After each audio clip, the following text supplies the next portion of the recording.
My friend, I fear I bring grave news. I have reason to believe the Maharaja intends to move against us in favor of his lackeys in the armed forces. For far too long we've let him change the very fabric of our society, and now he has grown too bold, plotting to supplant us and our rightful place in the world. We have tried to stop his endeavors time and time again for the good of the Empire, and he now tries to strip us of all authority and power. Watch, he'll soon come for the very land we own to build his factories and schools and who knows what else. He has already denounced the Sikh priesthood, ignoring their demands as if they were flies to be swat away, and of late, half the conversations at court are with regards to war, and the other half about uplifting the people beyond their lot in life. Be wary, my fellow Zamindar, for if the Maharaja has his way, I fear for the future, not just ours and our children's, but of the Empire itself. Dalit Bahadur, leader of the landowners, overheard by his servants during a game of chess. Hey everybody, it's PartyElite. Welcome back to our Sikh Empire run in Victoria 3. Things have been going rather smoothly for the last couple of sessions, and today's session's primary goal is going to be, I think, to maintain that smoothness for at least the next couple of sessions up ahead. This episode marks episode 10, ladies and gentlemen, and if you've been enjoying the show so far and you would like to see it continue, please don't hesitate to keep letting me know by leaving those likes and comments down below. They just let me know what people are enjoying on the channel and what I should keep doing or speed up or slow down, etc., etc. Beyond that as well, folks, if you haven't yet subscribed to the channel despite enjoying the show, if you've been hesitating because you're not sure if Vicky 3 is here to stay, well, it is. And if you'd like more Vicky 3 in your life, if you'd like more of this channel in your life, then you might want to consider subscribing as well. And on top of that, folks, I try not to mention this too often, but if you've been really enjoying this series, enjoying the editing, enjoying the extra narration and research and all that kind of stuff, then you might want to consider becoming a channel member or a patron. Links to both of those are in the description down below, or of course you could instead opt to give a super thanks if you'd like to support the channel in some other way. Again, no pressure, no obligation, and that's why I try not to mention it too often. With all that said, let's take a look at our current circumstances and kick off episode 10. So, the first order of business is to investigate this interesting new journal entry called Securing the Power. This is going to guide us to the destruction of the landowners. As you can see over here, the landowners have become too powerful for their own good, given the opinion they hold of us, and are threatening our peaceful government. We've known this for quite some time now, but now we are finally being enabled by the game to eliminate their strength in a few different ways. We can complete this by reducing the landowners' clout to or below 20%, which has been at least one of our goals for a very long time, though ultimately I would like to reduce their clout to much lower than that. I would like them to be completely marginalized so they stop taking advantage of their noble privileges. This all, if completed, will trigger the final word, and I'm looking very much forward to hopefully getting to that in today's session, or at least in the next couple of sessions. I know previously, and perhaps literally in the previous session, I'd said that I was very eager to go to war with the East India Company as soon as our truce ends, and while that does still hold true, the fact of the matter is I think the 13th of December 1879 is just a little too short of a runway for us to get everything done that we want to get done before that war kicks off. Every war brings with it additional radicals, it brings with it additional landowners, and just additional demands that we'll have a hard time meeting. Let's not forget, they also bring additional levels of infamy, and I think it'd be a good idea to just hold off on that war for a little bit longer, try to get our infamy as close to zero as we have the patience for, and then dive into that war. And instead of taking just 2 states, maybe we take 3 states and a couple of their puppets as well. That way we'll actually cause more damage while also developing our own nation a little bit further during the peacetime. I just think there's some real value in that. Plus, I just want to point out as well that the East India Company is now a major power. Not only am I gloating and enjoying the fact that they've been ranked down so heavily, I also just want to point this out because this means that we'll be able to puppet them.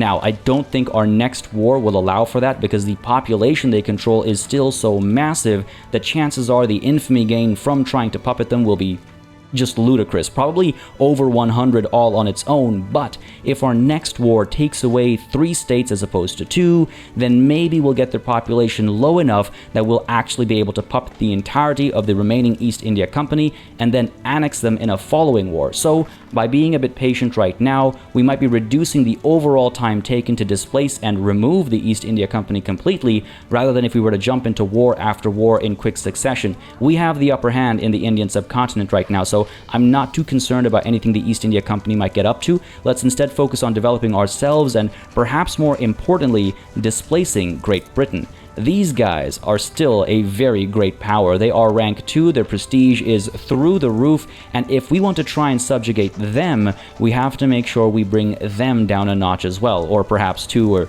3 or 4 notches. Either way, that is something that we can only do by increasing our own army power projection, our own navy power projection, perhaps stripping them of some of their subjects, hurting their GDP a little bit, and also becoming the leading goods producer of some of the goods that they're the leading producers of as well. Just, again, displacing them, reducing the prestige they're getting, while also increasing the prestige that we're getting. The gap right now is huge. They're at, let's call it 2,000.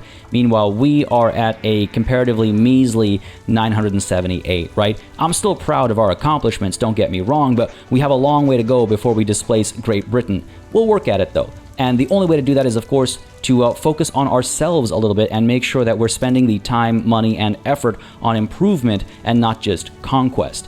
To that end, we're going to do a couple of things in today's session that will again displace the landowners, including getting rid of hereditary bureaucrats whenever the opportunity presents itself, and looking at the opportunity to develop North Bengal and the other states a bit more beyond their plantations. It's not just North Bengal. Mysore, Delhi, South Bengal, all of these states we've largely been developing through plantations. And who owns the plantations but the aristocrats, who largely align with landowners? That means that we are constantly empowering the landowners every time we build more plantations, but it's not just that, right? Even the arable land in all of these territories primarily employ the aristocrats. I mean, sure, there are the clergymen and the peasants too, but just take a look at the average annual wage and you can tell who actually holds the power in these parts. And that's why these landowners are having such a good time and constantly growing in strength, because not only do they start at these subsistence farms, but in a lot of these states, when we actually swap things around, we're just further empowering and enriching them. We got to take control of that while at the same time not sacrificing the fact that we are the primary creators of a lot of these goods and we are getting a fair bit of prestige from a lot of these goods as well. So it's a fine balancing act that I hope to strike between today and the next session. We'll see though. Only way to get this figured out is by actually getting this party started, so let's get time moving forward. And as we do that, the first order of business is actually going to be to further improve the motor industries in Punjab. While I would like to spread the love, as I was saying previously, to get some of this work happening in some of the other states, right now the throughput benefits over here are just too good to deny, and we really need to bring the price of engines down and their availability higher as well. If we can just get some of those higher level production methods working at the coffee plantations and the opium plantations, it's going to satisfy the needs of our people so quickly that we're going to see that radicalization drop at a significant rate. And really, that's one of those big things as well. Before we declare our next wars, I would really like to see more shades of pink rather than red on the map. I would really like to see radicalization drop down to a nice, comfortable, I don't know, 20 million? I can't believe it's an M, not a K at the end of that. But yes, I would like to see radicals drop. I would like to see loyalists increase, and then I'd feel a lot more comfortable moving forward. And you know what's really exciting? If you look really closely, really closely, you can kind of see a little bit of green tinting on the map right now. So that's exciting. Loyalists are rising up, and I just need more of that, please. Just a little bit more of that. Beyond that as well, if we take a look at our technology situation, I think the next order of business is going to be to pursue postal savings and to then pursue mutual funds. Mutual funds will be absolutely huge across all of these industries in dismantling the power and strength of some of the upper classes. If we take a look at, again, our opium plantations over here, you'll see that we could change the ownership laws or rules or production method, I suppose, to publicly traded if we had mutual funds. And that would add capitalists to the ownership of all of our plantations if we did it across the board, rather than just leaving it at aristocrats. While it doesn't remove aristocrats completely, it does at least spread that fortune a little bit, and it might just help weaken the landowners a bit further, while ideally we'd end up with something like government-run or even worker cooperative, though those are, I think, a little bit further away, since some of the technologies we have to unlock for those are going to take a little bit longer, and I don't know if they need to be our primary concern, though now that I look at it, 5 years to get to socialism, to get us the worker cooperative, doesn't sound like such a terrible idea. I'll leave that to the comments. Let me know what you guys think about that approach for the relatively, I suppose, near-ish future, but I think that goes a bit beyond the scope of today's session at least. There's plenty of other things we'll be pursuing first. In the interest of reducing radicalization a bit further, we're going to go ahead and get these textile mills in Bombay and Madras using better production methods. Let's get them using these sewing machines to produce more clothes. Those are constantly in high demand. And let's go ahead and get these craftsman sewing production methods going as well to, again, further increase the amount of luxury clothes we're producing. In doing so, we of course make silk a bit more expensive, so instead of the usual run of opium and coffee, we're instead going to do a slightly different run of dye plantations, which, yes, are part of the usual run as well, but bear with me over here. We'll increase these dye plantations levels, and we'll also go ahead and seek out where we produce silk and perhaps upgrade those plantations as well. Just taking a look at alternatives to South Bengal, if there's anywhere else where it makes sense to upgrade these guys. I mean, maybe a little bit in Punjab, though it seems as though North Bengal is where the vast majority of the production is happening. Yeah, I'm just hesitant because it continues to empower all of those aristocrats, but hey, you know what? It is what it is. We'll let them have it for the time being. We'll find other ways to declaw them and defang them. We'll also, of course, again, look to change the ownership proposition at these plantations, which should really hurt them a significant amount. I'm really trying to stay on top of the construction usage over here. I know I tend to leave a lot of this on the table. Maybe I'm a little too nervous about our finances and a little too nervous about being in debt. It's just because starting with a Sikh Empire start where the slightest mistake can put you in this endless spiral of doom as far as interest rates are concerned, I think that's kind of set me off on the more cautious foot. I'm going to start throwing caution to the wind a bit more often and just see what we can do. On that front, though, I should also highlight another policy I would very much like to push, and that is with regards to taxation. Proportional taxation is now worth a lot more than per capita taxation, and it's also worth a lot more than proportional taxation itself was worth just, what, 3 or 4 sessions ago? I believe that's when we highlighted how proportional taxation had gone from a negative change to a positive 2-point-something K. Well, now it's at a positive 27-point-something K. So an extra digit has been added to the value of proportional taxation. We do have some support from some of the interest groups, I believe, that unfortunately aren't in the government. But if we get the trade unions in here, we might just be able to push proportional taxation and make that much more money for the nation, and then worry that much less about investing in developments and construction, right? But hey, for the time being, the investment pool is taking care of a bunch of these things. As soon as this is done, we'll take a look at perhaps making some more luxury furniture or something like that, because as always, our demands continue to be the same, I think. Services, luxury furniture, and clothes. Regular furniture is, I guess, getting up there as well. Grain is decently priced. Porcelain is quite expensive. We could take a look at that. And tea is maybe also something we can start considering. But let's be serious over here. You look at some of these numbers, I think it's pretty clear where the vast majority of money is being spent. Services and luxury furniture topmost, followed just a little bit behind by regular clothes. Seems there's a growing rumor in Punjab. Rumor has it about, the landowners. A rumor about the sinful life of Dalip Bahadur of the landowners have been fabricated and are ready to be spread among the masses like wildfire. That they did what to whom? This cannot be believed. Such scandalous behavior cannot be tolerated in this pious country. And then they follow that by what? I cannot bear to hear this anymore. Please spare me this suffering. End it already. I beg you. I beg you. You see, the event that fired at the end of the previous session doesn't just leave us to our own devices to bring down the landowners, but it provides us with this alternative method and this set of advantages, let's call it. So either this will feed more than one high society ball, or the people in the suburbs are avid for some social ammunition. I do believe feeding the high society balls is the way to go, because the interest group approval reduction is smaller, but the interest group pop attraction reduction is larger, and that's exactly what we want. With either option, there is a chance that our government loses some legitimacy, but hey, you know what? That's the price of trying to displace such a powerful interest group.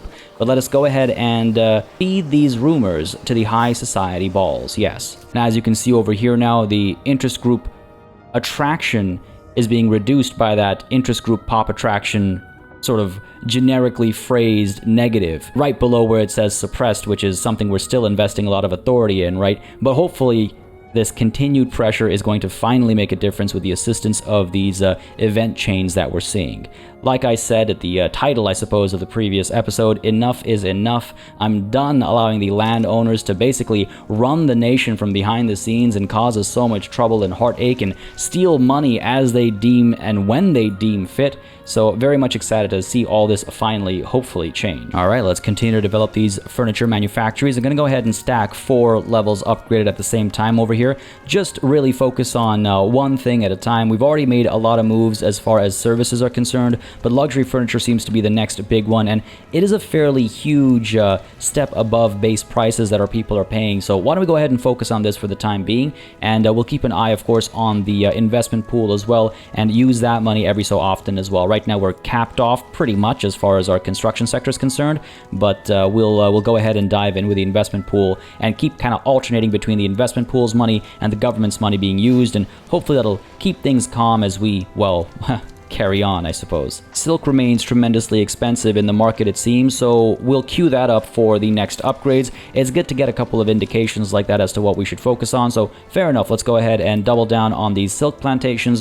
One upgrade is going to get started right away, the other one will be queued up. That's fine by me. 6 weeks until the motor industries are done, and we hopefully start seeing the engine prices start to drop a little bit, because right now they are very much through the roof, and we need to use more than we already are using, so I think the 2 levels isn't going to be enough. In fact, we can go ahead and queue up 2 more levels to happen after those silk plantations or perhaps some of these furniture manufactories are done instead, just to keep that momentum going so I don't have to keep paying attention to this screen over here over and over again as we hope to push, public schools and some other policies as well. I hope to be distracted by other larger matters as the nation develops behind the scenes. On the topic of larger matters, it seems Algeria has agreed to become the protectorate of Spain. There's a lot of stuff going on with regards to the European powers, and I just wonder, as I watch the price of silk over here drop down to more reasonable levels, but I just wonder if we shouldn't try to position ourselves on the same side of the coin as some of Great Britain's enemies. When the time comes to make moves, it'd be nice to get some help from some of these guys. I mean, the East India Company rivalry with Great Britain is a hilarious thing to gaze upon every so often. But why don't we go ahead and try to improve our relations? Well, that's Russia. Why don't we try and improve our relations with Spain? Why don't we try to improve our relations perhaps with the 2 Sicilies? Maybe that's a bit too much. At this point, our infamy decay is slowed down, so the 2 Sicilies can wait. But Spain, yeah, sure, that maintains our infamy decay, and maybe we can pull something off with this, right? Just want to make sure I can apply pressure on Great Britain when the time comes. Maybe we need to dismantle some of their colonial states. Maybe we need to apply some pressure here and there, and maybe Spain will come to our assistance, right? Especially over here. Maybe the French will come to our assistance, in Africa. There's a lot of places where a lot of people are interested, so we'll see what opportunities present themselves. As it seems, another opportunity presents itself here in the form of persuasion. With the rumors about his way of life reaching all social strata and his reputation undermined, we can certainly persuade Dalip Bahadur to step down from his position as the leader of the landowners. It was one of those days when the fires of the factories twinkled like little eyes through the windows. One of those days when Dalip Bahadur felt as if the whole city stared at him, accusing, demanding. But it was not his fault. He knew it. He had done nothing wrong. It was the government. It was obviously the government spreading lies. They never liked him, did they? Oh, no, they never did. What are you looking at? Well, a little blackmailing never killed anybody, though perhaps it should.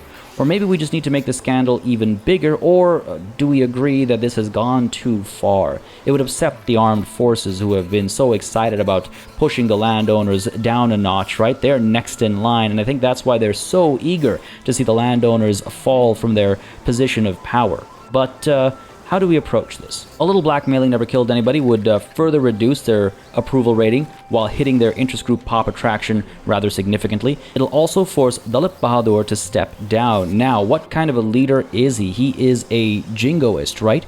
So he's not the worst. If we actually take a look at the landowners themselves, we'll see that his jingoism applies to the ideologies of the landowners. And what does that mean? It means they endorse our professional army, and they're neutral towards the fact that we have no colonial affairs. So his jingoism really doesn't do anything for us or against us. So I couldn't care less if he stays or goes. But if we make the scandal even bigger, we would continue to reduce the interest group pop attraction and reduce his popularity, but we wouldn't actually reduce their approval, nor would we have him step down. I kind of like the sound of that. I don't mind the jingoism, and I mean, look, if we can avoid their unhappiness, if we can get them above -5 while we're working towards their reduced clout, that would make me very happy. I do want to avoid noble privileges in any way that we can, so fair enough. We just need to make the scandal even bigger, apply some additional pressure, weaken them even further, and avoid making them any unhappier as we would if we started blackmailing more and more people. Though it does look like, oh, hello, I just noticed this. If we go with blackmailing, there is another event that would kick off in 60 days' time, coup de grace. Now, typically, that's the finishing move, right? And I think that's temptation enough for me. A little blackmailing never killed anybody. I just realized, hold on. A little blackmailing never killed nobody. Ooh, is that an intentional double negative or an accident? I suppose we'll find out in 60 days. God, I'm so impressionable sometimes, I swear to God. But hey, look, we're going to keep applying that negative interest group pop attraction. We're going to keep weakening the landowners, and I'm going to keep this smile on my face as we see them removed from their positions of strength. Oh my goodness. Dalit Bahadur has died. Okay, listen. When we asked him to step down, man, I mean, I guess that oh boy. Alright, who's in charge now? Ranjit Bhangi, a traditionalist. Alright, he's not going to be a fan of total separation, which explains why they're now at -19. Well, hey, we really shot ourselves in the foot there, didn't we? But you know what? We'll just deal with it. We'll just deal with it. It's fine. We'll be okay. Their clout is dropping at a decent enough rate. We'll be fine. Everything's fine. Nothing's on fire. This is fine. I can't believe we straight up killed that guy. I can't believe we just... I should have read between the lines there. Perhaps I was willfully oblivious just because I wanted to see things change. Have I gone too far? Was this too much? The armed forces are certainly pleased with their new position as top dog, 25.4% clout compared to the 24.2% clout of the landowners, so I'm sure the armed forces are pleased. I'm sure Alexander Gardner over here is having a wonderful time just shifting all these, pawns on the chessboard. I really hope I'm not a pawn. I really hope I am the king piece. And there's a coup de grace. Even after the tenacious efforts to undermine Ranjit Bhangi's reputation, he has proved reluctant to step down. Harder measures need to be taken. Now hang on. He wasn't the one in charge of the landowners when all these shenanigans began. What are you getting at here? The door is open again. This time, there's no wind to alert you. No sound, no disturbance of life can be perceived in this safe room. But there he is again. The same soothing voice approaches you. Excuse me. You recognize that tone. I hope that my visit doesn't disturb your important affairs. However, our objective has proved to be somehow resistant to our persuasion, so there's only one option left. We cannot kill him. The agent casts a perplexed look at you. Kill him? Oh, no, I'd never suggest that. I was only thinking that we have so many empty cells. Damn, dude, we're just gonna throw Ranjit Bhangi into jail? He just became the leader of the landowners. I'm starting to think the previous leader actually died of natural causes. I don't think we offed him. I think we were gonna send him to jail as the next step. Are we going too far? No, we're not going too far. I'm not even going to pretend to want to click on this other option over here. No. May his body rot in jail. Now, who comes in his stead? We have now Nawab Bhangi, a moderate. Cool. His politics don't actually influence the ideologies of the landowners, and so we're back to just being a -14 angry rather than a -19 angry. So I suppose that's a good thing, I guess, overall. But hey, their clout continues to dip, and hopefully that negative pressure continues to reduce how powerful they are, and pretty soon we'll see them be less than powerful, simply influential, reducing this whole doubling of their interest group traits, right? So that's already a start, and then we just got to keep applying that pressure. Ladies and gentlemen, we now have public schools. Wow, I just completely looked away. I decided to ignore our progress, and lo and behold, the game has gifted us. This enables the education institution, which has automatically been enabled, and it'll provide us with plus 10% education access and plus 12.5% assimilation. So, of course, again, assimilation isn't really all that important to us anymore because we have multiculturalism, but that extra education access will make a pretty big difference. If we take a look at some of our random pops over here, why don't we take a look at some peasants again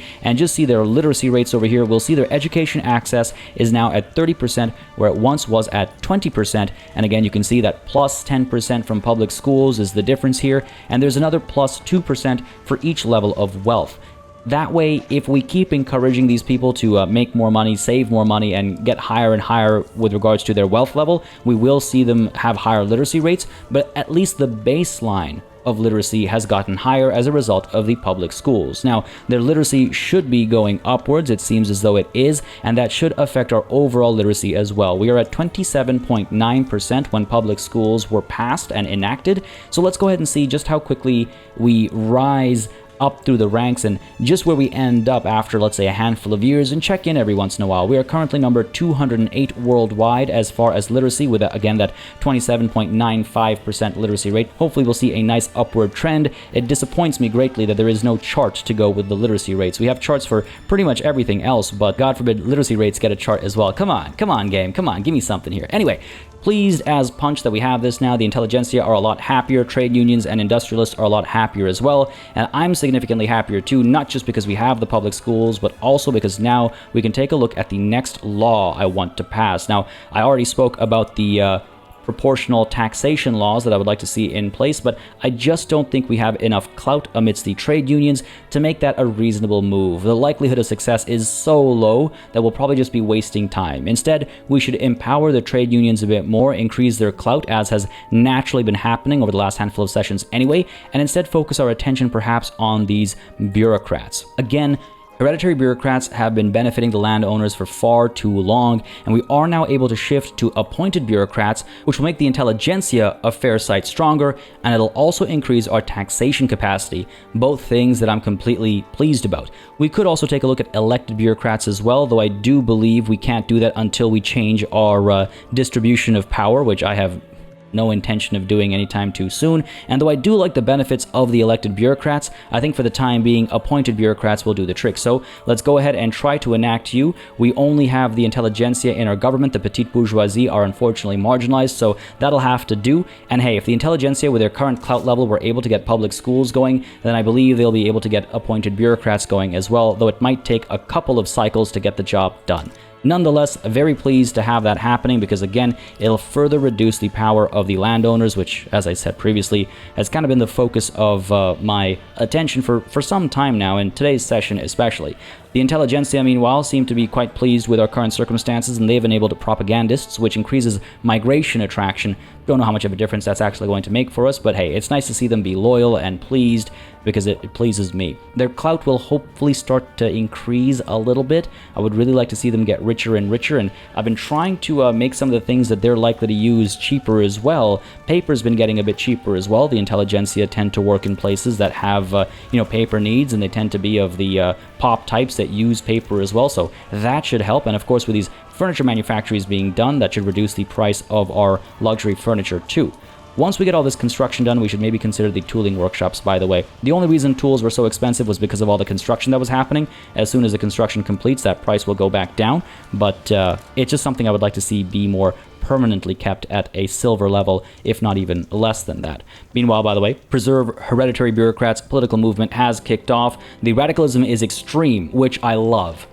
Go for it. I dare you, landowners. Remember what happened the last time the landowners stood up against us? We crushed them, and then their clout was zeroed for, a few years at least?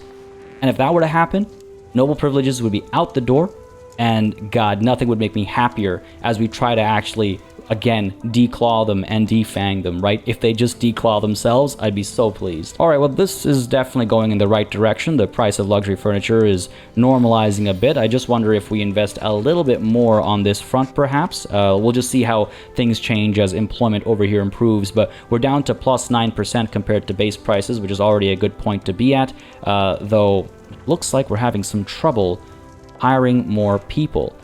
The price of coal is really hurting, isn't it? I wonder if we go ahead and flip back from water tube boilers back to hand assembly just to reduce the consumption of tools and coal, provide some more employment for laborers, and perhaps reduce the average annual wage, yes, but at least increase the production levels and allow the cash reserves to grow a bit as well. I don't think there was too much damage done over there, so that's good. It's kind of weird going backwards in production methods, but sometimes you have to in order to make sure that everything, in my opinion at least, is moving forward smoothly. And on the topic of things moving forward smoothly, this revolution is about to kick off. I'm very excited to see that happen. Once more, the landowners are simply playing themselves. South Bengal, Delhi, and Mysore will be the states trying to secede. That's fine. The vast majority of our military strength will remain under our control, and perhaps we'll send Jassa Singh Dogra to finish them all off one at a time. South Bengal and Mysore being taken is a bit of a sore spot. South Bengal especially, because our access to North and South Bengal will be cut off. But I'm sure we'll be fine. I'm sure we'll crush that secession in no time. As we wait for it to kick off, though, why don't we continue to build some railways over here in Punjab? Again, using that investment pool money for anything that's not constantly just more plantations is helping as well, obviously. And if we can just make transportation a little bit cheaper as well, I'm sure that people will be happy if we can actually ever get it to a point where it's not just these stacks of gold coins, right? Beyond the railways, though, I will also want to produce even more tools in this neck of the woods. And why don't we go ahead and produce more furniture as well? Meanwhile, why don't we also take a look at our current situation as far as institutions are concerned? Again, we have the education institution now at level 1. I do believe we can go to level 2 if we can afford that extra bureaucracy, which right now we can't, obviously, we're at a deficit, but hey, at least we have this institution in place and we're seeing some progress being made over here. With that said, though, we should definitely take a look at our buildings and our government administration buildings specifically and just see if anyone's been left behind. Yeah, it looks like Balochistan over here can use these standardized filing systems. Doesn't help by all that much, so perhaps over here in Delhi we can upgrade the government administration building ever so slightly, just in the hopes of again employing some other people, though I guess quite a few aristocrats get their work over here as well. I'm just looking at the secular administration over here, increasing the number of bureaucrats and helping the intelligentsia and stuff as well, right? Hopefully counteracting the aristocrats who I guess are about to get fired as we get rid of hereditary bureaucrats, so that'll be nice. It will take a lot of time because we have a lot of other stuff queued up before that, but as soon as we get those government administration buildings done, hopefully we'll see the tax waste at least reduce, if not completely disappear. North Bengal is about 6 months away from being incorporated, and that's going to definitely hit our bureaucracy as well, because again, population in incorporated states makes a huge difference to bureaucracy too. So we'll just see where we actually end up in about 6 months time, because we might really have to invest in government admin buildings. Or, of course, we can wait until the next war and try and acquire some more government admin buildings through our conquests, though that doesn't sound like the smartest idea, because, of course, tax waste is literally hurting us at every step of the way, right? And let's not forget that 30k from diplomatic pacts is about to go away later this year, and us going to war or not going to war is going to be heavily dependent on just how sustainable our entire process and approach is without that money coming in from the diplomatic pacts. Obviously, we're still going to make money from Baroda and their, puppet tax, but all the war reparations will be going away, and that is a significant sum. Oh, this is really unfortunate. It looks like the revolution has actually stagnated. They're stuck at 83%. We were so close to seeing that trigger, but no, I don't think we're going to have that revolution trigger after all. Fingers crossed that it does, because again, that's a fast track to crushing the landowners' clout, but I think perhaps they've grown a bit wiser to our strategy there, and they've decided to pull back a little bit. Well, folks, there it is. War reparations have been broken with the East India Company and with Hyderabad alike, and I'm sure it's just a moment's time before our war reparations with Russia break as well. I do believe that war ended a little bit later, so perhaps that's why. There we go. We had to wait a little while until the war reps from Russia stopped flowing too. Now, our economy is looking definitely much worse for wear at a negative 50k balance, but a lot of construction is just about to finish, so let's see how that changes things, as over here, securing the power has been completed too. We've managed to reduce the landowners' strength to below 20%, but I think to get them below powerful, we have to actually get them below 18%. Again, there's a difference in percentage requirements with regards to going up in influence versus going down in influence. So a little bit more work is needed there before we're going to see the power of noble privileges get halved. But hey, we've managed to complete that journal entry, and that's given us the final word. Our efforts to undermine the landowners' reputation have been extremely successful. With their influence now weakened, it is time for us to attend to more important matters. The door does not open this time. Minutes go by, and nothing happens. It's almost a letdown. There's a man in the hallway on the way out, though. He's wearing a velvet frock coat, and you look at him expectantly. Another man goes to him, and they leave together. Nothing happens.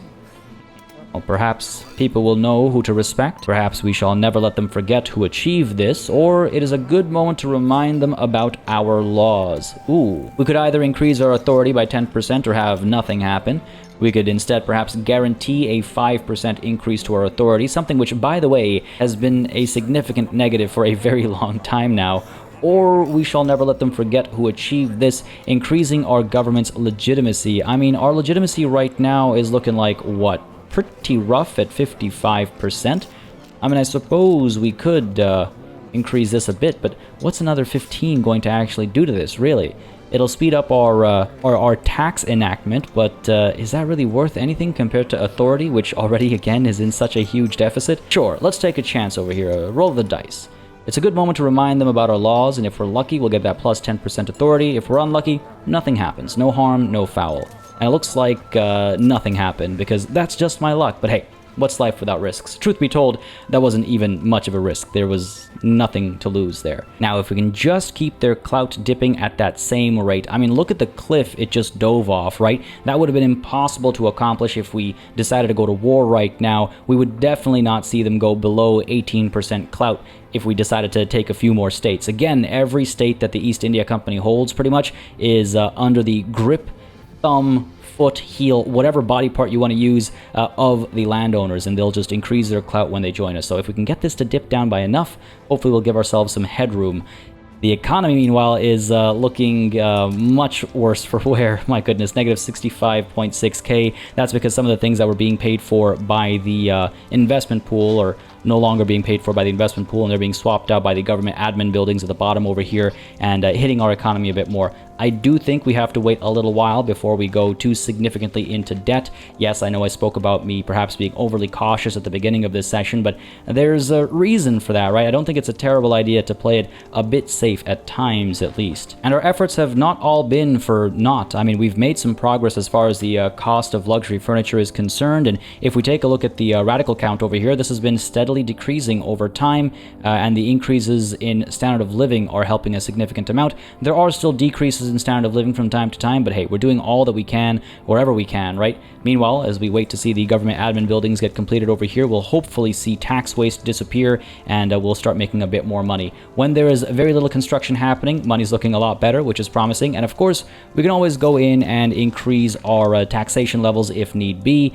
I really would like to see our trade unions gain a bit more clout. It seems like they're wobbling around that 5% mark, but if they just gain a little bit more clout, I'll feel a little bit more comfortable about trying to push for the next taxation style and make a lot more money that way, primarily taxing the wealthy elite without hurting the vast majority of our population. And modern nursing has been unlocked. That's actually perfect to see. I'm rather glad, in fact, that we didn't go to war only to see modern nursing get unlocked partway through it. This is actually quite a significant development as far as our military capabilities are concerned. If we take a look at our barracks and we take a look at first aid versus field hospitals, you'll see a significant change in recovery rates. You'll also see a significant increase in the cost of tools and opium. So that's something we have to consider as well. Perhaps we prepare to counteract that before we dive into field hospitals, but we have to remember that this is an issue. You know what? Here, let's go ahead and get the field hospitals going. That'll be a good reminder for us, right? And let's head on right to North Bengal over here and get them upgrading those opium plantations immediately, because again, we do have the investment pool money. Apart from that as well, with the motor industries done, we should now hopefully be able to get automatic irrigation happening over here without hurting things too much, and that does seem to be the case, so let's go for it and see just how much of a difference that makes alongside the upgrades we're trying to push as well. Now, it's kind of strange seeing this be silver where previously it was gold. I just wonder if prices are different across the board, only marginally. Fair enough. I mean, hey, it looks like the use of engines has already dipped the price down perhaps, though I don't see a significant drop over here. Thank you very much. I was starting to get a little concerned that it was just going to spike back up, but no, that gives me some confidence. Prices are looking a lot better now, and we don't have a goods shortage over here, though of course the price of engines themselves have gone quite high, so we might want to counteract that with some more motor industries when the time feels right. At the same time, though, down over here, you'll see repeaters have begun spreading. I could have sworn repeaters were already spreading. Oh no, now I remember what had happened. We previously tapped into repeaters as a result of an event that had popped, but we never actually researched it. So now they're actually spreading, and we'll see these spread complete in about 13 to 20 months' time, unlocking for us repeating rifles. Another thing I would very much like to unlock in the military category is trench works over here.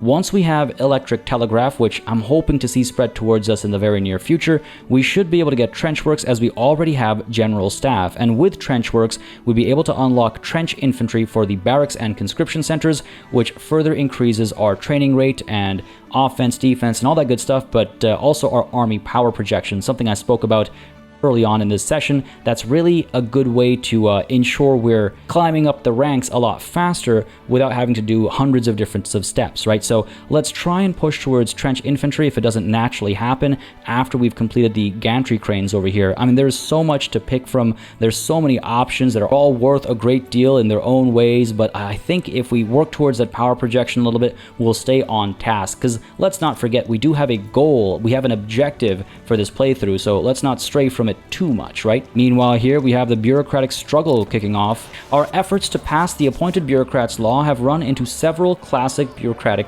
hurdles. Debates rage around such lofty matters as the correct shape of filing cabinets. Good, fast, cheap. You get two. Oh god, this is so true. Will we spare no expense? Will we take as long as it takes, or do we just try to get it over with? Let's see. This will reduce the enactment success chance, which we really can't do because it would reduce it to 0.2%, which is, well, terrible. We could say things will take as long as they take, increasing our bureaucracy temporarily.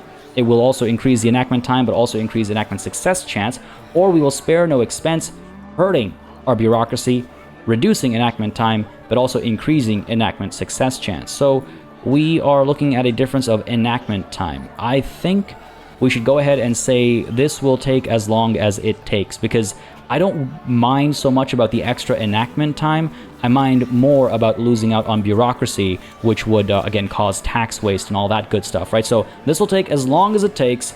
Make it so, please. 20.2% is not a terrible chance. I think we passed public schools with about a similar number, right? So we should be okay. Meanwhile, our economy is slowly recovering when the construction has stopped. As you can see, it's not a very big number over here. You know what? It might be time to just crank up the taxes ever so slightly, because my oh my, that makes a very, very big difference. We'll keep an eye on the radical count as well, of course. We're at 27.2 million right now, a steady drop. Hopefully that keeps going. If we start seeing an uptick that stays consistently, we'll reconsider this situation. We should also consider the armed forces over here. They are currently neutral, so we can reduce their wages to accumulate a bit more wealth, not too much. It does upset them a little bit, but again, I don't think it upsets them enough to cause material waste, so we're fine there. And government wages, again, just trying to keep these guys over here to make sure the intelligentsia get paid and make sure that they keep their power as well and they don't get displaced by anybody else, right? Though granted, they're at nearly the bottom of the poll, so to speak, and again, between the intelligentsia and trade unions, we have quite a few of the laws that we would like to see passed, right? The trade unions, meanwhile, are now at a clout of 5.2%, so that's good to see. That's their previous all-time high, I think. Hopefully that line go up continues. I would very much appreciate that without us having to do too much. Again, we could take a look at getting more machinists and engineers and stuff working around the clock in other parts of the nation, but it seems as though our efforts so far have been working out quite well. Well, seeing that we're making so much money from taxes, why don't we go ahead and put some of that money back into society and make sure the people are pleased as we continue to build more furniture manufactories, sure, because luxury furniture continues to be one of the highly demanded items, and that base price comparison has suddenly gone up again to 9.4%. It's like newborns come through and immediately ask for luxury furniture. If they're not being born directly onto a fancy, like, I don't know, upholstered wingback chair, they're upset or something. I have no idea. Either way, we're going to go ahead and improve these manufactories a bit further and hope to God that we eventually find a nice point of equilibrium. Again, we could take a look at import routes. None of these really seem all that valuable, I suppose. Maybe the Austrian market is worth something over here. Why would we not grow beyond level 2? Because of convoy count. All right, fair enough. Here, let's import from the Austrian market, and as soon as we're done these gantry cranes that we're researching right now, maybe we'll see that grow a little bit, and maybe we'll make a bit more money from that. At the same time, it looks like the bureaucracy situation has fixed itself, and I wonder if that's because North Bengal over here has been fully incorporated, and the cost of incorporating it was actually higher than the total cost of its pops being incorporated. That's beautiful to see. Alright, that means we have a little bit of room over here to incorporate more states. So, between Sikh Rajputana, or I suppose now Punjabi Rajputana, Bombay, and Madras, it looks like Madras is actually the one that contributes the highest GDP. What about population count? Madras has 16.5 million, Bombay has 15.4, so just slightly different, and Punjabi Rajputana is just about 500,000. Alright, fair enough. So let's head on down to Madras over here and invest the, oh my goodness, 837 bureaucracy? Do we really want to do that right now?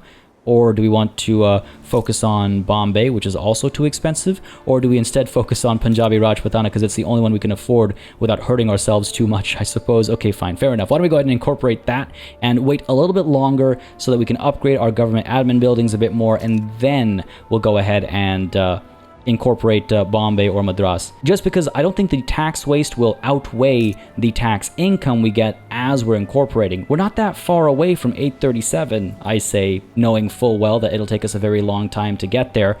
I'll reconsider when we get past the Punjabi Rajputana situation, or perhaps as we get closer to completing this, I'll reconsider my position, of course, because there is tax money we're leaving on the table over here. I think my main concern is that I don't want to see tax waste while I'm also trying to spend money in improving the nation. And on the topic of improving the nation, it's very exciting to see the landowners are no longer powerful. You can see it at the bottom right corner over here. You can see it at the top left over here. You can see it as we hover over noble privileges. There's no more mention of the effects of noble privileges doubling, which means that we no longer have to worry about as much of a hit to our economy as we once did. So it looks like this cliff has worked out quite nicely for us. They're still sliding downwards as far as their clout is concerned, because we are still applying a negative pressure to their attractiveness, which has been helping us tremendously. Honestly, if we get rid of noble privileges completely, this number will bump up even further. I wish I could show you a lot more clearly just how much of a difference it made to have noble privileges halved, but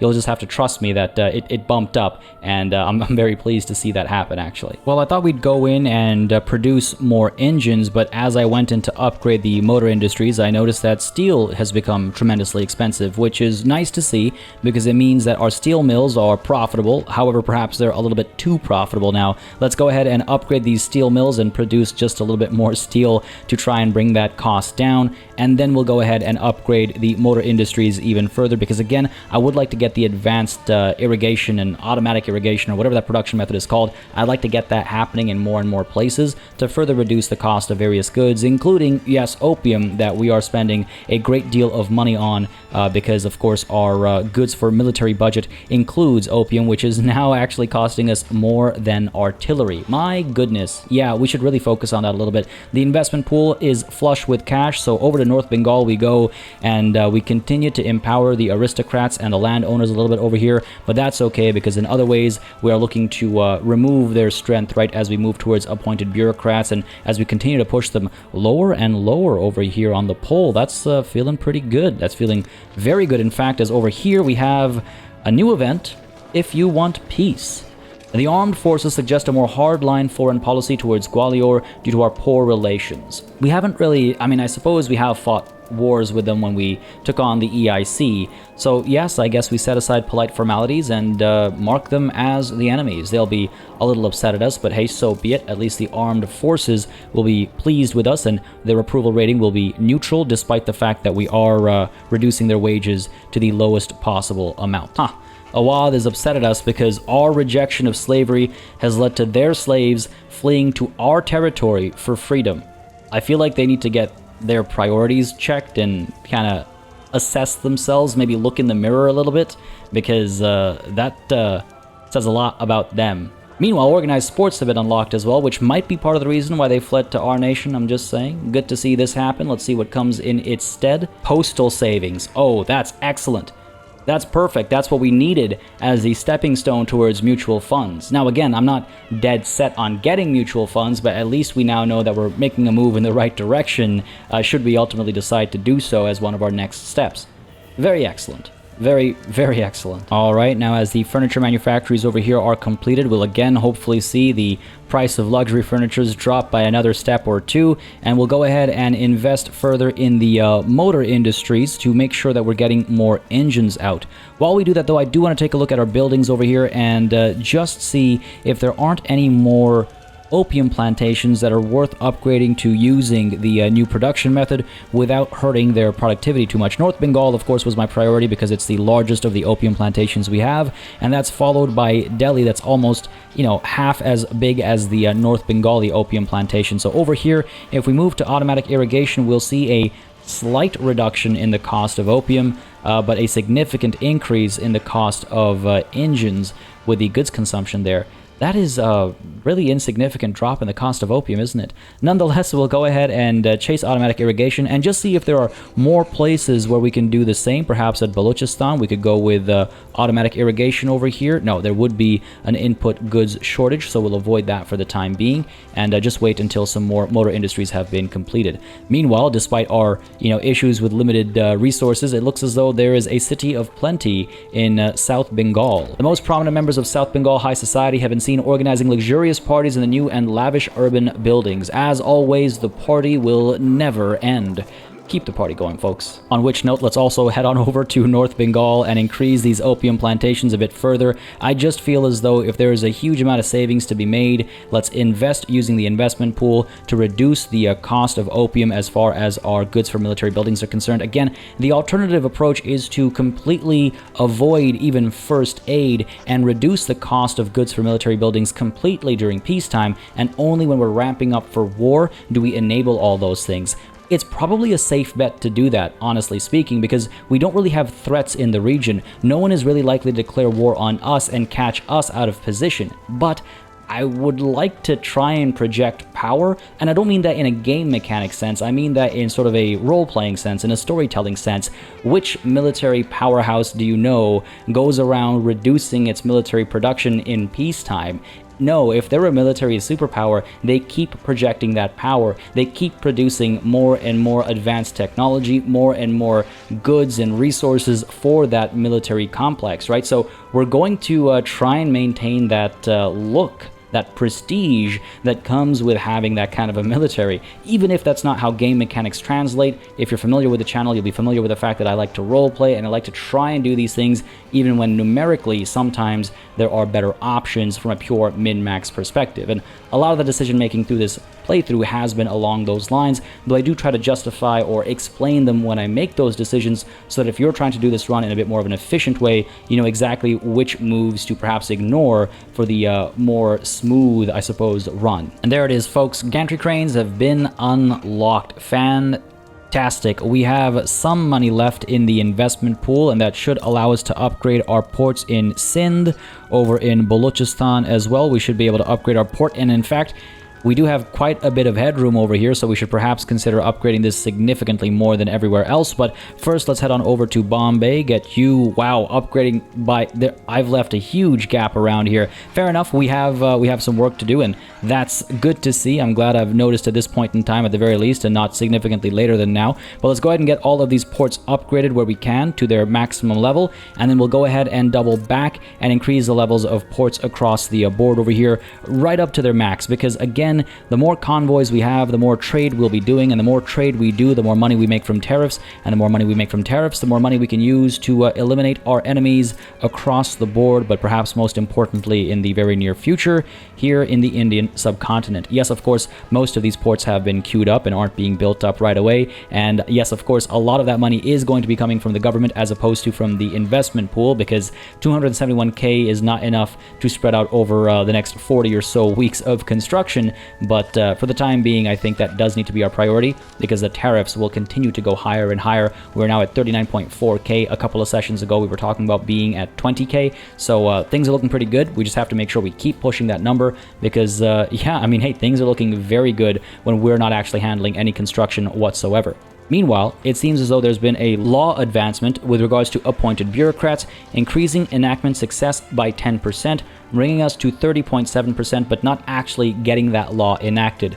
That's fine. We'll just have to wait until the 27th of March of next year, which isn't too far away. Can we actually get the petite bourgeoisie in? No, their clout is too low. Fair enough, it is what it is. We'll be fine. I'm perfectly okay with spending a bit more time to try and pull this thing off, and at the same time, of course, if we're just able to maybe get the intelligentsia gathering a bit more clout, we'll be in a better position as well. They lost a fair bit of it, but they seem to be slowly regaining it now. Hopefully that gain continues, and by the time enacting appointed bureaucrats triggers the next time, they'll be at a much better position to actually push it through. With gantry cranes done, we've unlocked floating harbor, which further increases our maximum port level by 1, but maybe we can hold off on that for the time being as we turn our attention to, I think, the electric telegraph over here, because that will allow us in 3 years' time to research trenchworks. Trenchworks itself will take 15 years at this point in time, which I don't think is realistic, so hopefully between now and then we'll be in a better position to reduce that year count. Alternatively, I could chase after breech-loading artillery. This gives us access to shrapnel artillery, which also increases our army power projection significantly, while also improving kill rates, and oh, you know what? Let's go for it.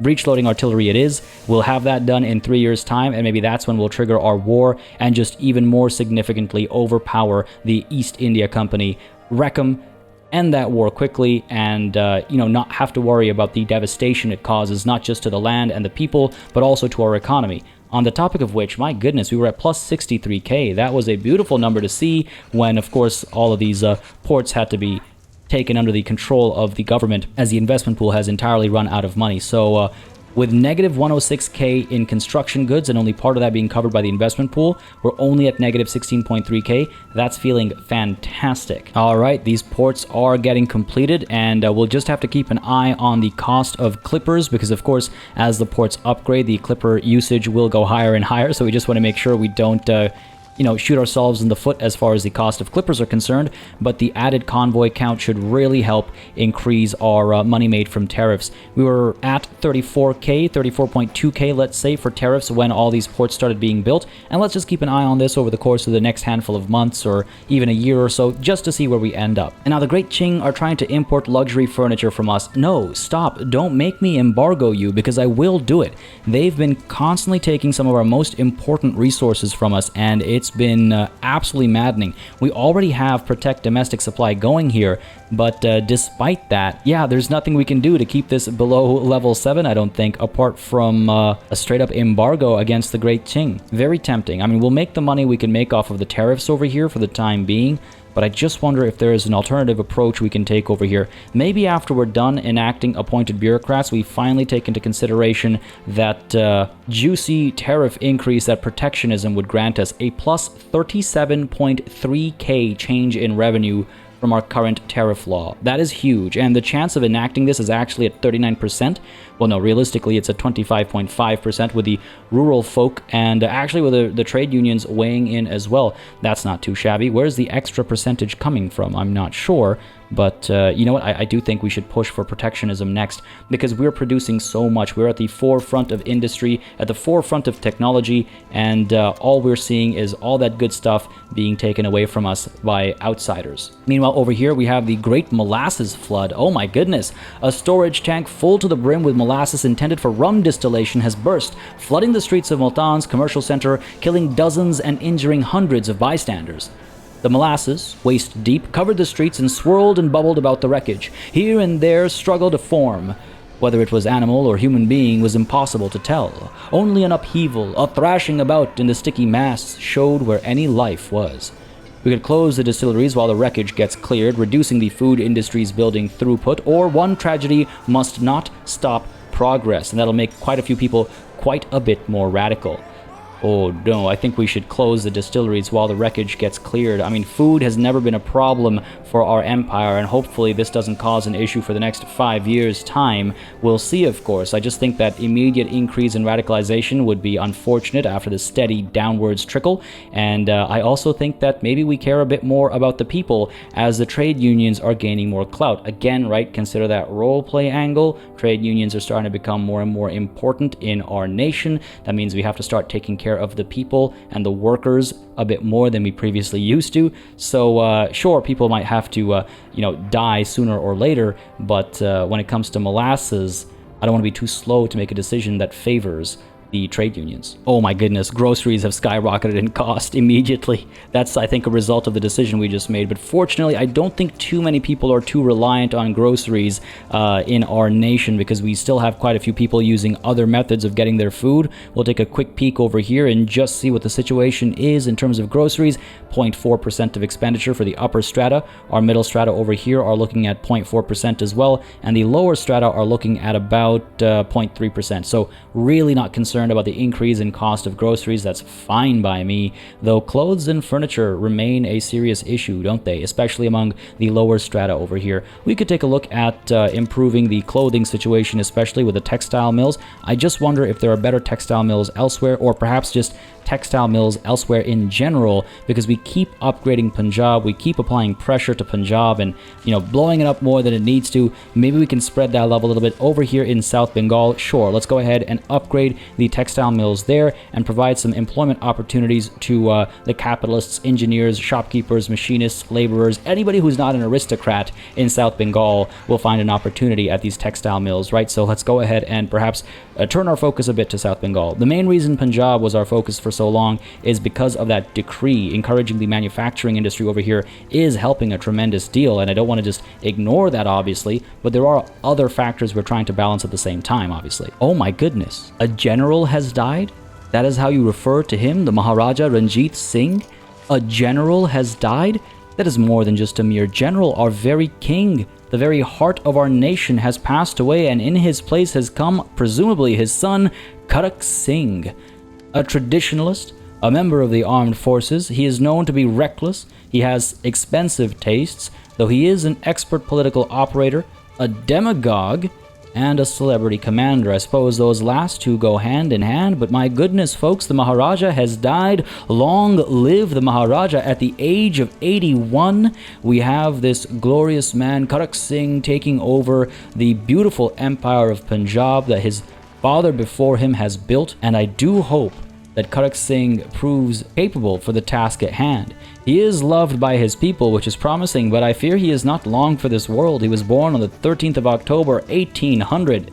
My goodness, 81 years old. Let's see how long he lasts, but let's see how things change under his reign as well. I just can't believe this is how the game decides to notify us of our great king passing away. Former General Ranjit Singh has died, just minimizing his impact so greatly. Would have been nice to see a bigger deal made of it, especially when you are either a monarchy or a constitutional monarchy, right? Like, that is a big deal. There should be an event or something firing there, but hey, I suppose it is what it is. We should consider, of course, at North India HQ, who takes up that mantle. Is it his son? I think it should be, right? Karak Singh would sort of besmirch the family name if he didn't take his father's place, not just on the throne, but also on the battlefield. So we'll see him lead his soldiers in battle in the very near future, I'm sure. But we should perhaps take a moment to mourn the loss of our Maharaja, who has done so much for the Punjabi Empire. And a new heir has been born. Diwan Singh has been born, presumably to Karak Singh. He looks absolutely adorable. My goodness, that is not how a child wears a turban. Typically, I mean, correct me if I'm wrong, but I'm pretty sure when you're younger, the turban is a different style entirely. It's more of a tiny little knot almost at the top of the head. But hey, correct me if I'm wrong. Then again, when you're just born and you're at the age of 0, I don't think you're typically wearing a turban either, but hey, listen, it is what it is.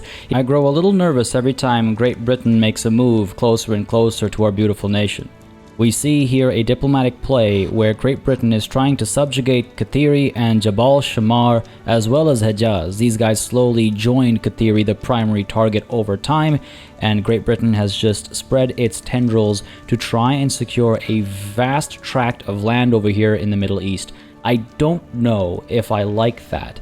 I would step in, but the 242 battalions are a scary sight. The 109 fleets are a scary sight as well, and I need to also consider the fact that Great Britain's military isn't what it once was, and I say that in a scary sense. I don't mean they are now weaker than they once were, I mean that they are now more powerful than they once were. They have shrapnel artillery, and they also have trench infantry. We cannot take on the British military in its current form, especially with our military in its current form. So we'll have to back down from this situation, and by back down, I mean we'll have to just let things happen as they happen, but we also need to consider the future of our own military and consider, yeah, exactly how we want to develop our capabilities in a few ways. For one, perhaps we finally upgrade our naval bases a little bit up to level 10 over here, down at Madras as well. Let's get you up to level 10. And the reason why I'm only doing up to level 10 for the time being is because you'll see it actually takes quite a bit of time for the people to actually fill all the roles that become available. Sure, construction doesn't take too long, but filling those roles out takes a very long time, and I just wonder how much pressure I should apply to that, and how much more we should empower the armed forces as we have these games being played by all these interest groups right now. I mean, I just feel as though I would like the armed forces to be less than at 32.9% clout before we give them even more power through additional naval bases, but I might not have the choice because eventually I will need a navy that contends with the British Navy, right? I can't just go around with 30 to 40 flotillas hoping to make landfall at, somewhere in Great Britain without their 109 flotillas intercepting us and absolutely destroying our army on its way over. When the time comes, it's not like that's happening tomorrow or anything, but, an entire navy isn't built overnight either, so we should definitely start investing in that as we see these last few ports get built up and some of these textile mills and stuff get done as well. We'll go ahead and invest in the naval bases because, again, our economy is looking pretty solid even without those diplomatic pacts that we just lost, the war reparations, right? So feeling fairly comfortable on that front. Let's just go ahead and increase our power projection a little bit as far as the navy is concerned. Then we'll turn our attention once more, of course, to the needs of our people because that is always a top concern, though hopefully with luxury furniture now at a -0 relative price, we're going to see some significant changes. We can work on clothes next, I suppose, and services always, of course, is a concern too. If we take a look at the middle strata over here, again, similar circumstances, clothes and furniture for them. Services is always an issue.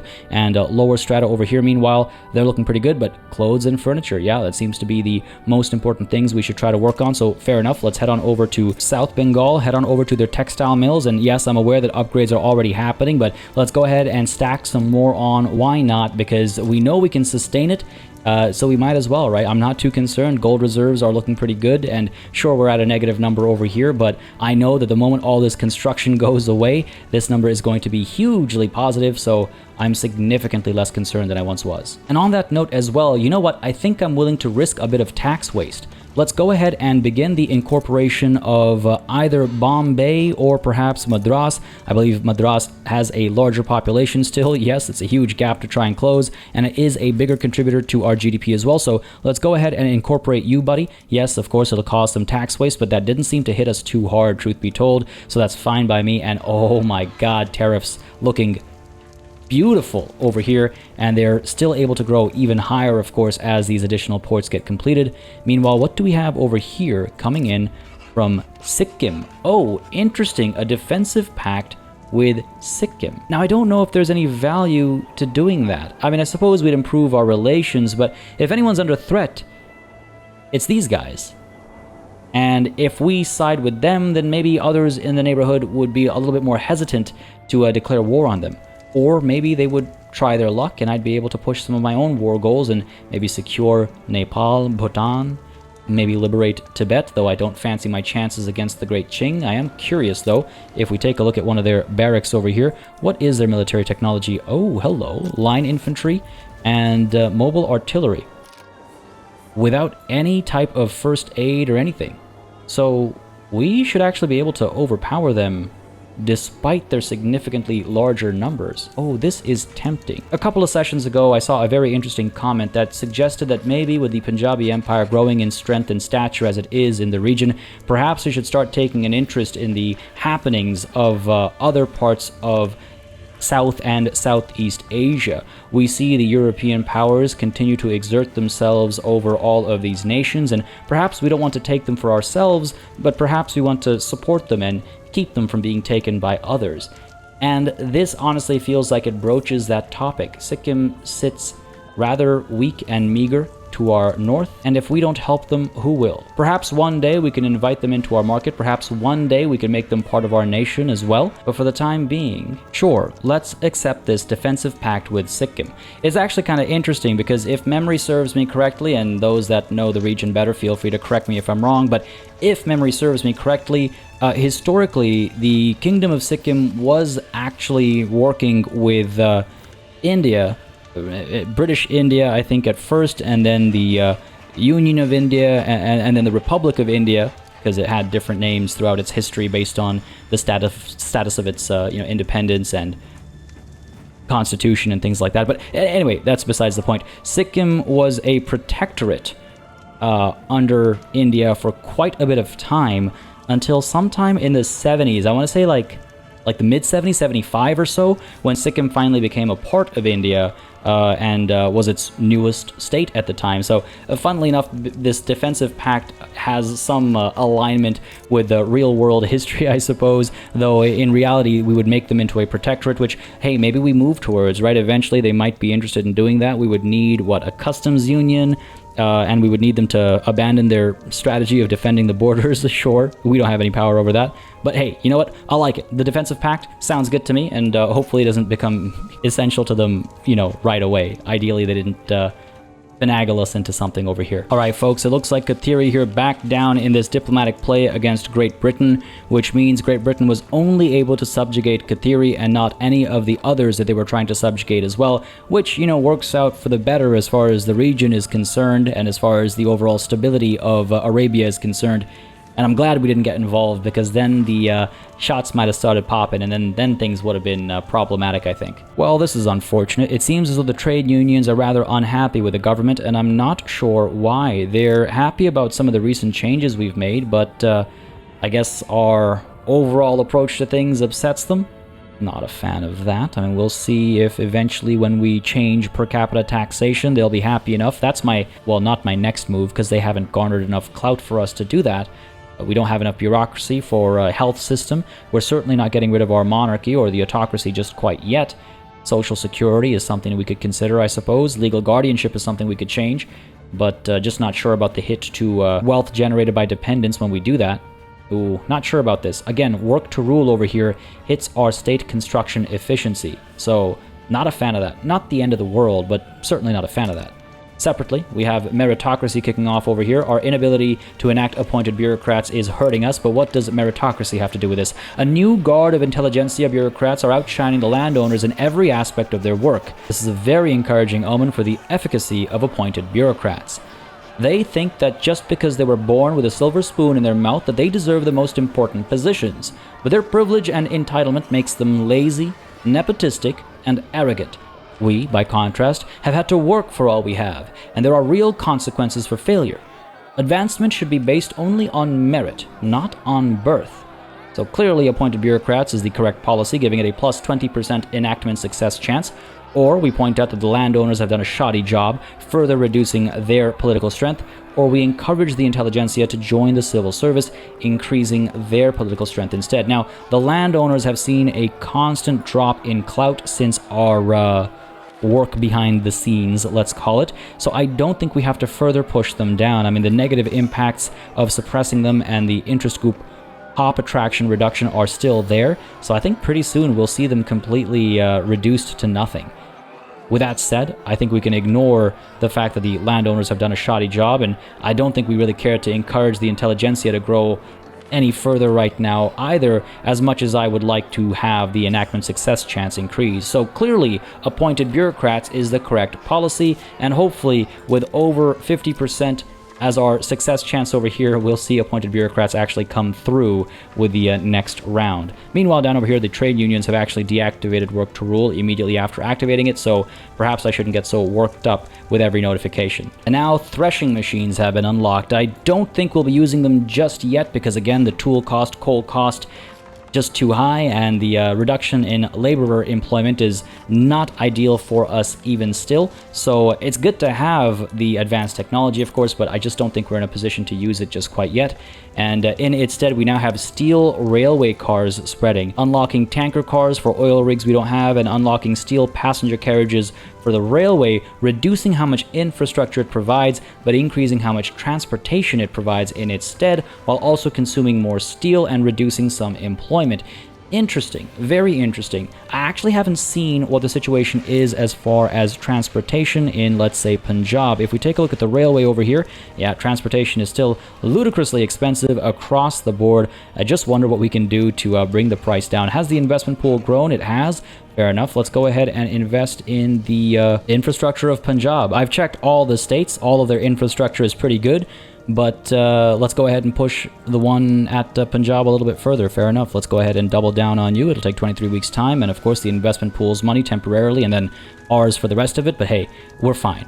We're fine. We're perfectly fine. Look at the tariffs. We're okay. The completion of all those textile mills has made a bit of a difference to the price of clothes and luxury clothes alike, but why don't we keep that going over here in South Bengal just to ensure that the pricing over here drops even further, because again, it is an important expense across the board, right? I don't even have to double check anymore. We're all very familiar with what's costing us the most, and if we can just bring some of those numbers down, I'm sure everyone would be significantly happier for it. At the same time, I wonder if we could take a look at reducing the cost of opium a bit further as well. Again, let's head on over to our buildings list over here and take a look perhaps at the Balochistan opium plantations and get them using automatic irrigation. Again, we have enough engines to get the task done over here. The price change doesn't seem to be all that significant, but I feel like that estimation is just not right. I'm sure it's going to change more than just, negligibly, right?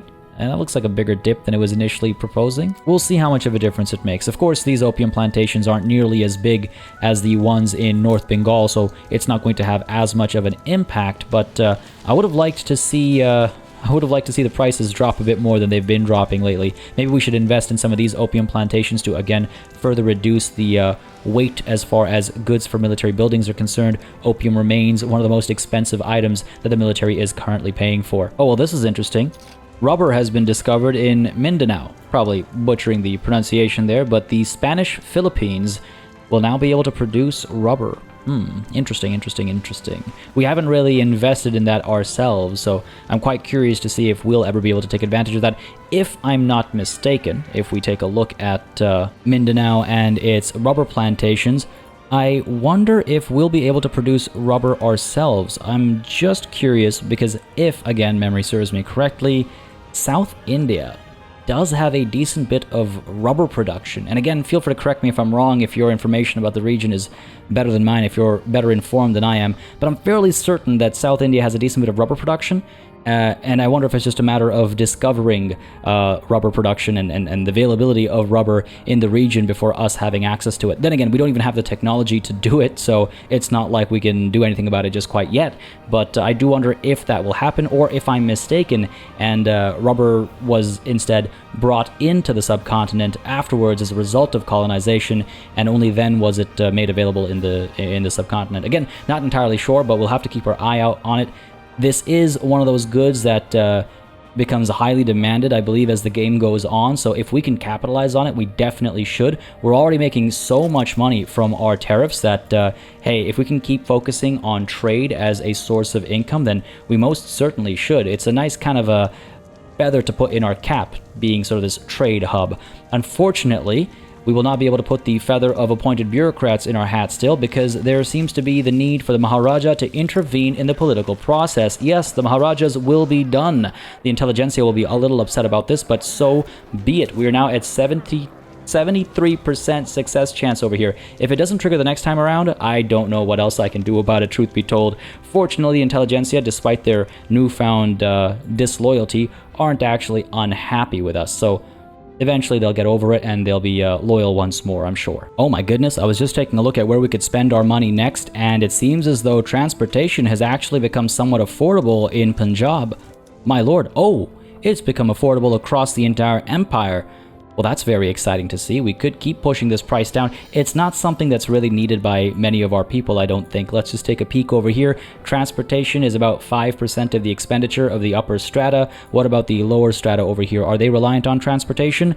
About 0.6% of their expenses, so it's not a very important thing. So perhaps I shouldn't give it so much stock, but it is exciting to see that number finally drop, or to see those gold stacks finally become silver stacks as we turn our attention once more, I think, to the furniture manufacturers to keep some of these prices down, because again, those babies keep wanting to be born on the finest wingback chairs, and of course you can't have a good wingback chair without a decent, I don't know, fireplace and a poker to keep the fire going. I have no idea what's keeping these prices so high up, but let's keep the production up to match it, of course. And as we do a pair of furniture manufactories, we can also head on back to North Bengal, or no, South Bengal I meant, to upgrade the textile mills a bit further as well, because despite our recent upgrades to the textile mills, I just don't think it's enough. And hey, if clothes can be cheaper, everyone across all strata become happier, right? So let's keep that up, as it looks like these silk plantations might need to be pushed a bit as well. So over to our top producers of silk, which I believe are the timing of English migration to match repeaters being unlocked tells a story. Fair enough, we've unlocked repeating rifles at the arms industries, which is all well and good. We'll go ahead and get that going right away, actually. Arms industries, and have them all producing repeating rifles. This will simply increase the amount of small arms they're producing, reducing the cost of small arms significantly. It'll take more tools and more steel, but it'll take less iron. It'll also result in the firing of a lot of laborers, replacing them in an equal number of engineers and machinists instead. So that's all well and good. That should actually further empower the trade unions, which is what we want to do to, again, push our new tax laws, right? So fair enough, let's go with the repeating rifles, though perhaps we should then invest in the tool manufacturing areas instead. So repeating rifles it is across the board for arms industries, and let's head on over to Punjab and hit up the tool workshops and get these guys upgraded instead, or as well, let's say.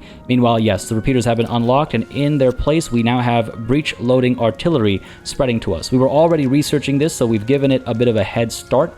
I suppose we could change our research then and focus elsewhere instead, but what do we want to focus on? If breech-loading artillery is being done by spread, we could chase after the bolt-action rifles, I suppose. This would further increase the productivity of small arms, or we could instead chase after the electric telegraph like we were discussing previously. Sure, let's do that, and that will take 3 years to complete, whereas breech-loading artillery will now take still 7 to 11 months to research, and then we can finally chase after trench works as well, putting us on somewhat of an even footing with the British Empire. Obviously, they still have a massive fleet and twice as many battalions as us, but hey, at least from a doctrine perspective and a technological perspective, we'll have, you know, a degree of matching them, I suppose.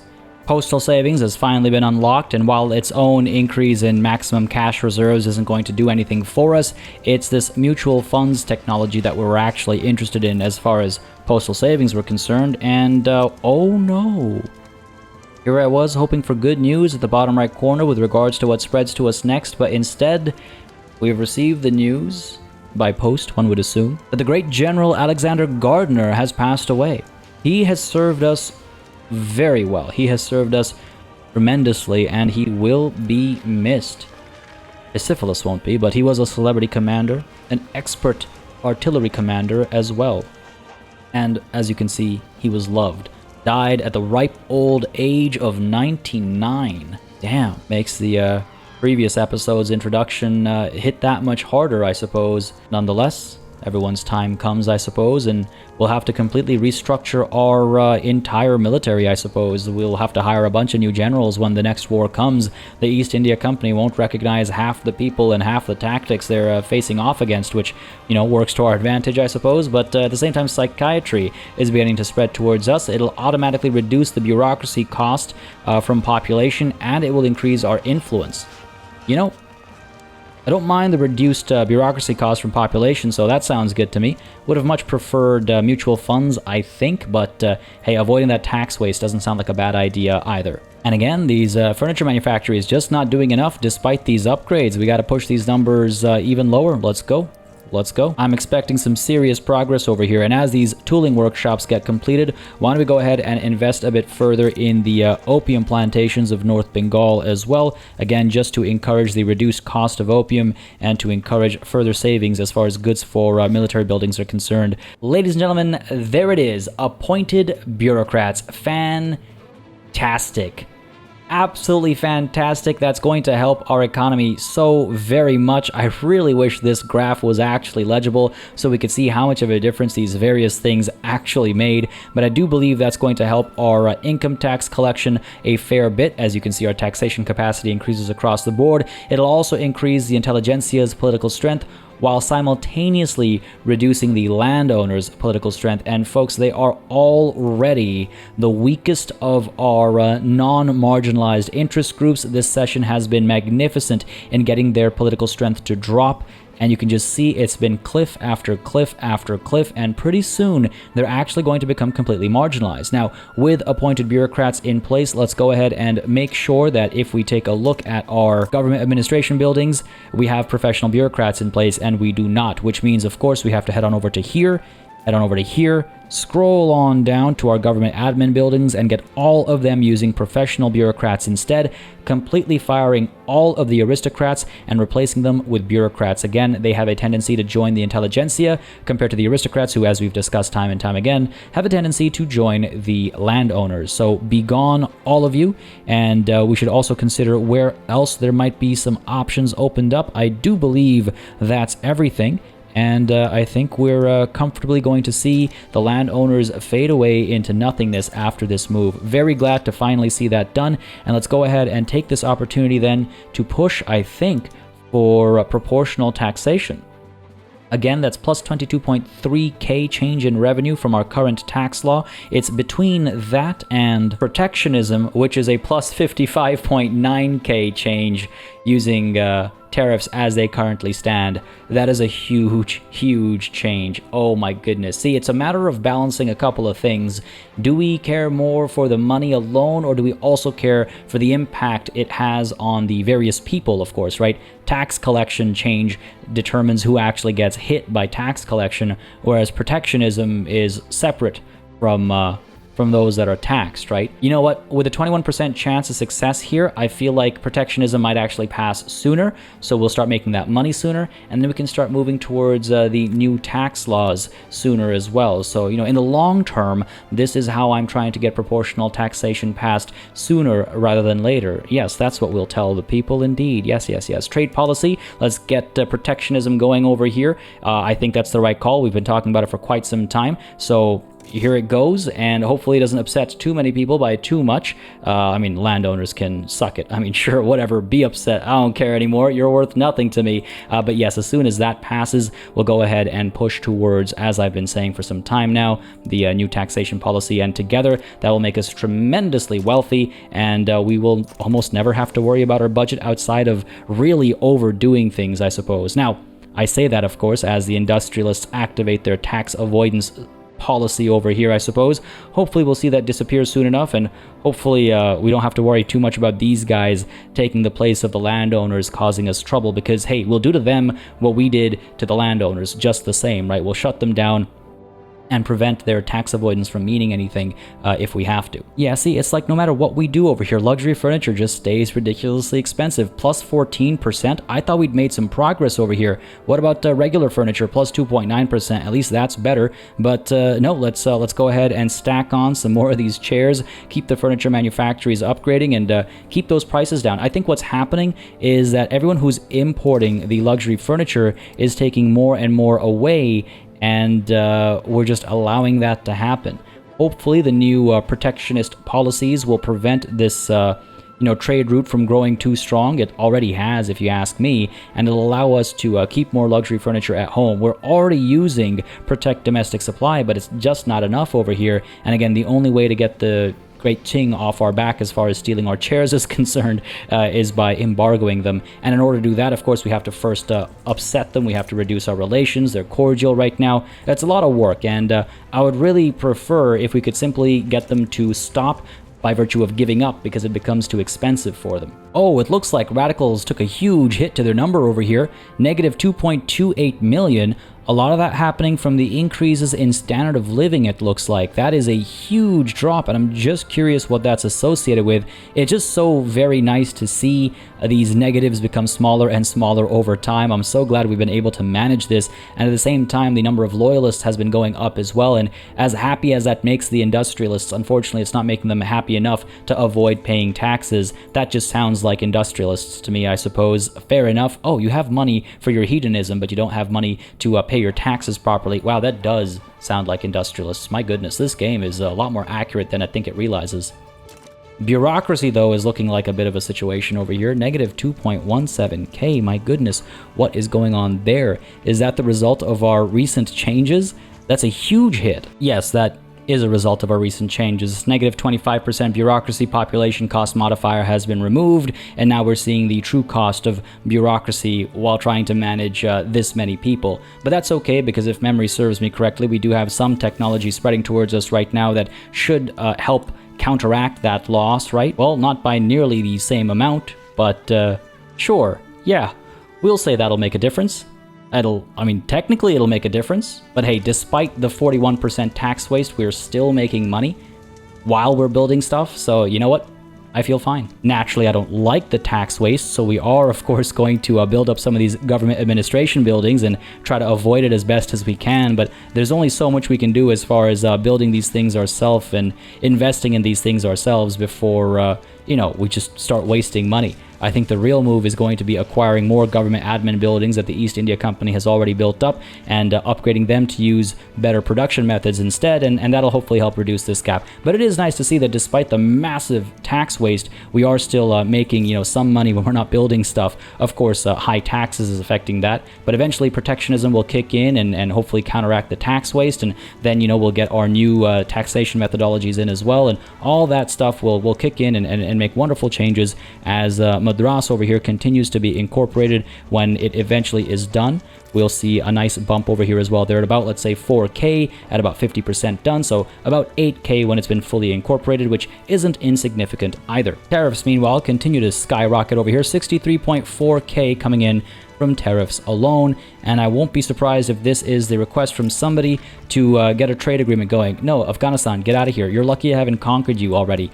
Get out of here. Oh, well, this is interesting. Great Britain has started a take treaty port diplomatic play against France. Now that is an interesting move over here, as those are some big dogs getting into a big fight. Where is this treaty port? Benin. Interesting. They're also trying to ban slavery in Benin. Okay, so not the biggest tract of land trading hands over here. Obviously, it is just a treaty port, but it's interesting to see that Great Britain is actually worried, despite being the initiator. What were they thinking? Oh my goodness. If we can get France on our side when we decide to subjugate Great Britain, this would be absolutely huge for us. I just don't know if there's anything we can do to, make them our ally or further get them to join us against the British. Maybe their existing hatred for each other will do the trick. Who knows? But feeling pretty good right now, at least about the fact that they're going toe-to-toe with each other, because hopefully it'll, it'll make some difference when we decide to get involved against Great Britain over here. Very exciting stuff. We'll see if Great Britain decides to back down over there, and if they do actually, what does Great Britain lose if they back down? Nothing yet. No war goals set by the French yet.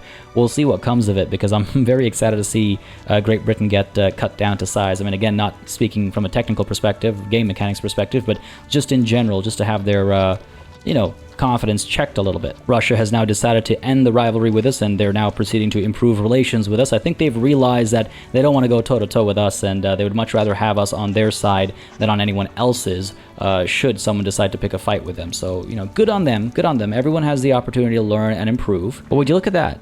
The East India Company has decided to take an interest in Indonesia. You bet we're going to try and shut them down if they try to make a move in Southeast Asia. Not a chance in hell we're going to let them just move themselves from the Indian subcontinent to the Indonesian archipelago and survive. No, the East India Company is going to be crushed under our heel. We'll see where this goes, but I'm not going to let them get off scot-free. Meanwhile, it unfortunately seems as though the landowners over here are starting to recover some of their clout. Not very happy about that. It is what it is. At least it isn't at, the 30 or so percent that it was at previously, and now it's up to 8.7%.